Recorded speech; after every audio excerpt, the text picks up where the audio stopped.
Hey, how you doing? Justin here for pattern 7 of the 3-note string system for the major scale. Well done on making it this far. This one's very, just threw my pick on the ground. This one is really similar to pattern 1 of the caged system. So most of you will find this pretty simple. It's just really the transition onto the thinnest 2 strings that is a little bit different, but it's a really cracking little idea and a good one to be able to combine with your cage system straight away. You can really see the differences in the fingering options as well in this lesson, I hope. So let's get to that close up. Okay, here we are for pattern 7 of the G major scale 3-note per string system.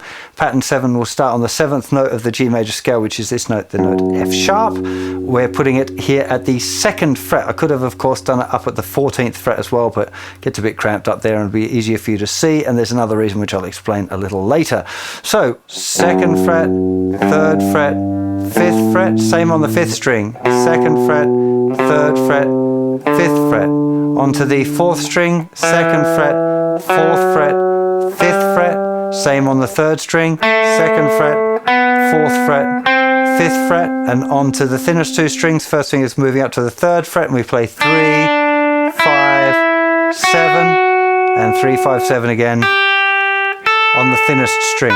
Okay, so we've got 3 pairs of finger patterns. The first one, 1st finger, 2nd finger, 4th finger, same again on the 5th string.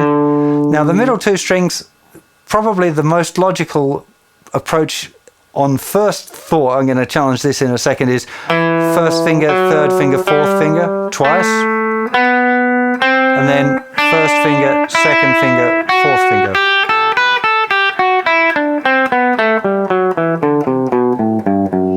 Now I'd imagine most of you would be familiar with pattern 1 of the cage system, which is the 5-pattern system, which is essentially identical until we get to the thinnest 2 strings. Now, with that fingering, I would always be using my 3rd and 4th fingers here on the middle 2 strings. However, with the 3-note per string system and the way that I use it, I'm more inclined to use 1st, 2nd, and 3rd on the middle 2 strings. It just kind of fits with more of the legato-y kind of ideas that I tend to use this scale pattern for. Alternatively, perhaps even 1st finger, 3rd finger, 4th finger on the 4th string, and then 1st finger, 2nd finger, 3rd finger on the 3rd string, which leads us nicely into that.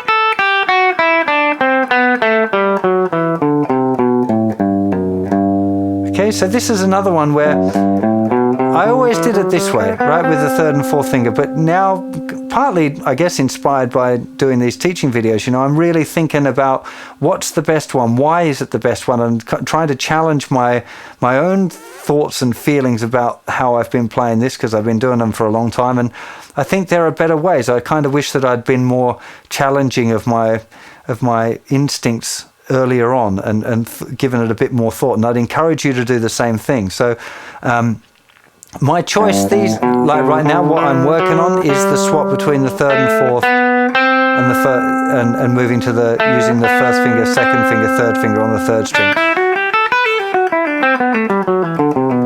I think that's the most logical to me. Again, I keep start and finish on that note with the 2nd finger, just because it's really important, I think, that we hear the tonality of the scale correctly, especially starting on that one. You hear people call it the Locrian position, because if your tonal center is there and you're hearing the scale as that's what you hear. But it's G major scale. If you're thinking in terms of modes, you want to think about the tonal center being different and visualize the chord shape around it. But I think it's much more important to be aware of the function of the notes over the parent chord first of all. So seeing that as a G major scale and thinking of it completely in those terms, I think, is a much more valuable starting point.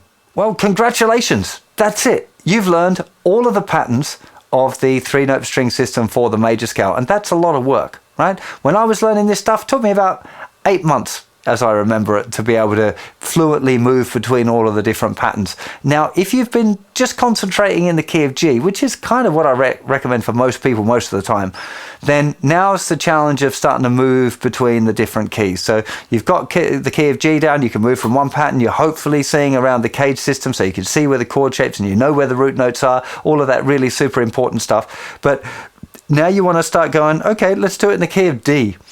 Okay, where's the patterns for D? So, well, there's a D. So what's the pattern that fits around that? Oh, what pattern number is it? Or, no, it's pattern 3. Is it pattern 3? You know, go through that process of thinking about how you find your way to the new patterns, because they'll all look a little different when you change the key. I would recommend going through kind of the basic guitar keys, so G and D and A and E, that kind of thing, before you start moving on to B flat or G flat, or, you know, keys that might feel a little bit different. You know, there's something about playing in the flat keys where the notes they look different when they're between the dots. I know that sounds really weird, but I experience it myself. I know that they're just like, they look somehow different to you when your fingers are on them. So it's one of the reasons why it's really important to be visualizing the pattern, to be able to see the kind of the visual pattern that the dots make in your mind rather than just on the fingerboard, because it does somehow look different, but that's part of that journey. And again, if you've, you know, my feeling is that you spend most of your time in the key when you're learning in the key of G, so that you really can see the way the patterns link together, and it'll give you more confidence in doing that before you start moving the keys around. But that should again be quite a few months worth of work to be able to now move it around into the different keys, and then you want to start thinking about modes and all that sort of stuff. There's plenty to get on with. Hey,